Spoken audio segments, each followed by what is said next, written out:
Bonjour, bienvenue dans Parlons peu, parlons sexe sur Doctissimo. Aujourd'hui, je vais vous parler de la fellation.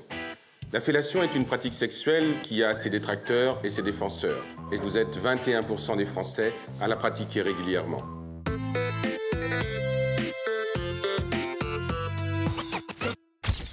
On trouve des traces de pratique de la fellation dans la Bible, ou bien dans des papyrus de l'ancienne Égypte, ou bien dans des bas-reliefs hindous. En fait, les trois réunis. La fellation est une pratique très ancienne qui autrefois était plutôt réservée aux maisons closes. Alors qu'est-ce que la fellation?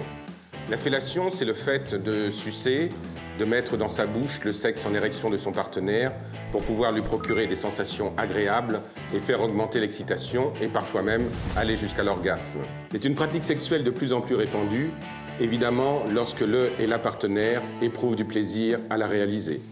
Autre question, une fellation trop bien prodiguée a déjà enlevé la vie à un président de la République française. D'après vous, est-ce vrai ou est-ce faux?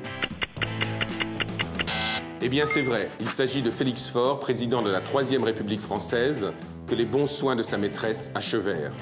La fellation a donc ses dangers, ses partisans et ses opposants. Et je ne sais pas si on peut vraiment parler d'opposants à la fellation. Alors, qu'est-ce qu'ils n'aiment pas dans la fellation? La plupart du temps, c'est parce que ces patients ont une peur irraisonnée et inconsciente que leur sexe soit mordu, avalé ou dévoré par leur partenaire. Il y a bien entendu une crainte de la castration. Mais certains de mes patients également n'aiment pas la fellation parce qu'au cours de leur vie sexuelle, ils ont rencontré des partenaires qui ne savaient pas très bien y faire. Beaucoup de femmes pensent que la fellation est un passage obligé pendant les préliminaires. En fait, il n'en est rien du tout. Les préliminaires peuvent se faire avec une fellation ou sans, il n'y a pas de règle absolue. Tout comme la fellation peut se pratiquer sans que ce soit pendant les préliminaires et apporter un intense plaisir à l'homme qui peut aller jusqu'à l'orgasme et l'éjaculation. Certaines d'entre vous pensent qu'il y a une bonne technique pour pouvoir faire une bonne fellation. En fait, la première chose, c'est d'aimer ça et d'avoir envie de le faire. Dans mon cabinet, mes patientes me parlent intimement de leur sexualité et celles qui me disent aimer la fellation, la plupart du temps, me parlent d'une immense vénération du pénis de leur partenaire.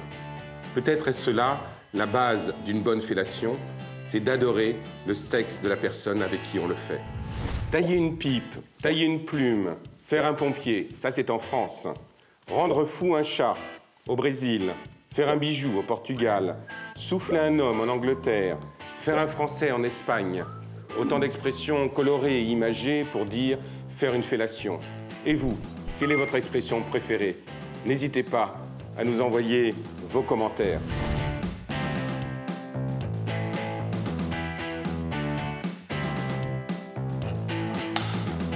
Si le sujet vous intéresse, je vous propose 2 livres. L'art de la fellation, de Gérard Leleu, et le guide de la fellation réussie, de Violet Blue. Voilà, cette émission est terminée. N'oubliez pas de vous abonner